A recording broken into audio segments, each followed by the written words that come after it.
Bonjour à chacun d'entre vous. Je suis Lise Mobetti, thérapeute en hypnose ericksonienne et en rythmo, qui est une technique qui ressemble à l'EMDR.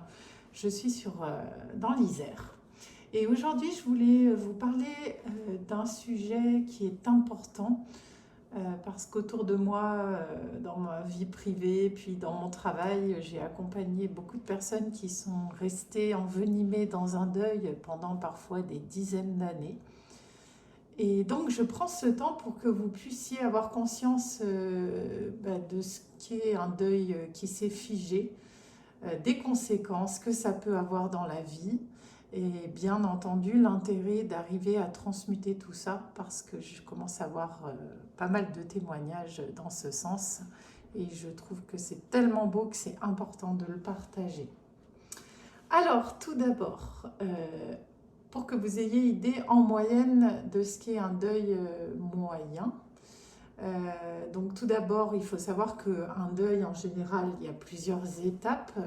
Quand la personne décède, on peut vivre bien sûr l'étape du choc, de la colère qui s'ensuit, que la personne soit partie, entre guillemets, et certains ont une période de déni également. Et puis, bien entendu, s'ensuit de la tristesse, ce qui est normal. Donc toutes ces étapes sont normales, elles sont plus ou moins longues selon les personnes, selon le lien qu'on avait avec le défunt. Il faut savoir qu'en moyenne, pour faire un deuil, il faut 6 mois à 4-5 ans. En moyenne, on a appris en gros que c'était 2 ans. Et ce qui est important surtout, c'est que sur ces années, c'est d'observer que les symptômes de mal-être qu'on peut ressentir réduisent. Par contre, donc, si jamais au bout de 4-5 ans, on n'arrive pas à se sentir avancé dans ce qu'on ressent, je vais vous donner quelques indicateurs de ce qui peut se passer. Donc, quand on a eu une relation saine avec quelqu'un, souvent les personnes restent bloquées dans une vraiment profonde tristesse. Les personnes évoquent par exemple une sensation de grand vide à l'intérieur, un cœur brisé, etc. Donc voilà, c'est quelque chose qui est latent en fait, qui fait que la personne est en général une tendance à être très triste par exemple. Ensuite, j'ai pu observer que du coup, pour ces personnes-là, parfois, il y a impossibilité de regarder des souvenirs ou des photos ou d'aller sur des lieux où ça rappelle la personne, etc., parce que ça les secoue trop et qu'elles n'arrivent pas à faire face à ça. C'est trop dur. Également, on peut observer aussi des personnes qui fuient, par exemple, tout ce qui rappelle la mort de leurs proches. Par exemple, certains ne vont pas aller, je sais pas, au cimetière, fleurir, ou ils vont laisser une chambre complètement intacte avec tous les objets. Voilà. Et il peut arriver aussi que des personnes, surtout, ça c'est surtout le cas des enfants, quand ils ont par exemple perdu un parent, je sais pas, vers 8, 10, 12, 14 ans, etc., qui est une sorte d'amnésie des souvenirs positifs, comme si la personne n'arrive plus à retrouver des, des traces de sa vie avec le parent qui est décédé. Donc tout ce que je vous dis là, hein, ce sont des exemples que je vois régulièrement, mais tout ne s'y retrouve pas forcément, bien entendu, hein. Ça dépend des histoires et des personnes. On peut aussi voir, par exemple, alors ça ne se passe pas de la même manière quand on a eu une relation toxique avec cette personne ou une mort qui a été traumatisante pour tout le monde. Là, il ne va pas y avoir les mêmes marques de deuil figé. Par exemple, pour ces personnes-là, quand elles repenseront à elles, elles seront toujours, par exemple, en colère, à fleur de peau par rapport à leur comportement, à la situation de leur mort, par exemple. Et ça reste vraiment bloqué dans une émotion très violente et négative.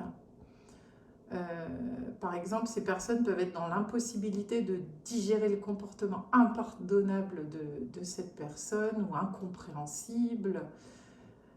Et cela peut même leur faire dire qu'elles ont l'impression qu'elles seront toujours en vrac par rapport à cette personne, que ça les poursuivra toujours. Quand il y a eu une mort traumatisante, par exemple des choses très très sensibles comme la mort d'un enfant, un suicide ou un accident violent, il peut arriver qu'il y ait une énorme culpabilité de ne pas avoir vu quelque chose, de ne pas avoir pu faire quelque chose, ou de ne pas avoir su, ou de ne pas avoir dit. Et c'est tout ce qui fait que, voilà, pendant des années, parfois des dizaines d'années, les personnes restent bloquées dedans. Donc en conséquence, en plus, ça va avoir une incidence sur le vécu de la vie quotidienne. C'est le deuxième point que je voulais accorder. Par exemple, ces personnes, s'il y a une relation toxique, vont avoir tendance à dire que cette personne gâchera tout le temps, toute leur vie, même si elles ne sont plus là. Il peut y avoir des cauchemars, par exemple, soit par rapport à la personne, soit par rapport à la situation de la mort ou la cause de la mort. Et parfois, il y a même une culpabilité des personnes vivantes à être encore en vie. Pour d'autres, ils vont vivre dans une dépression et une tristesse latente permanente.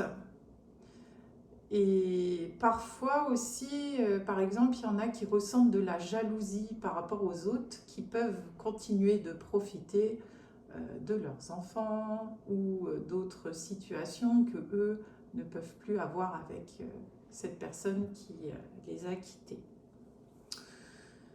J'ai observé aussi que parfois, il peut y avoir une fermeture du cœur. Alors ça, souvent, c'est dû à une peur inconsciente d'aimer de nouveau. C'est comme une fuite, une protection, parce qu'il y avait un lien fort avec, par exemple, la personne qui est décédée, et c'est associé inconsciemment à la perte et à la souffrance. Alors aussi, dans ce que j'ai pu observer parfois, il y a des blocages dans certains secteurs de la vie des personnes. C'est comme si la situation de ce décès a bloqué un secteur. Par exemple, si c'est un conjoint, il y en a certains qui n'arriveront plus à retrouver un couple sain ou stable. Pour d'autres, ils vont avoir du mal, par exemple, à s'investir s'ils ont perdu un enfant auprès des autres enfants ou puis auprès de leurs petits-enfants. Voilà, ça va mettre des malaises en fait, comme des freins dans certains secteurs de vie. Et du coup, le plus important, c'est de sentir qu'il y a comme une interdiction à être de nouveau heureux dans certains domaines de vie, ce qui est fort dommage. Et c'est un peu comme si à partir de là, la vie est vraiment subie. Alors, après, vous pourriez... Enfin, certains se demandent quel intérêt il y a à transmuter tout ça, parce que quand on est dans tous ces élans lourds, c'est dur de voir la lumière qui est au bout. Alors souvent, quand les personnes sont accompagnées, j'observe qu'elles arrivent à voir différemment la mort, déjà de façon globale, ou voir différemment la mort de cette personne. C'est comme changer d'angle de vue, comme voir les choses différemment.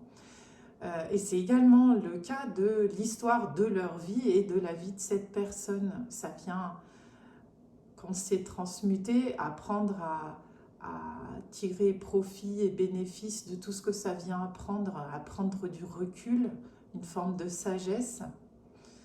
Et aussi, pendant l'accompagnement, on peut travailler le changement de rapport au lien avec cette personne, parce que le lien demeure, mais il change.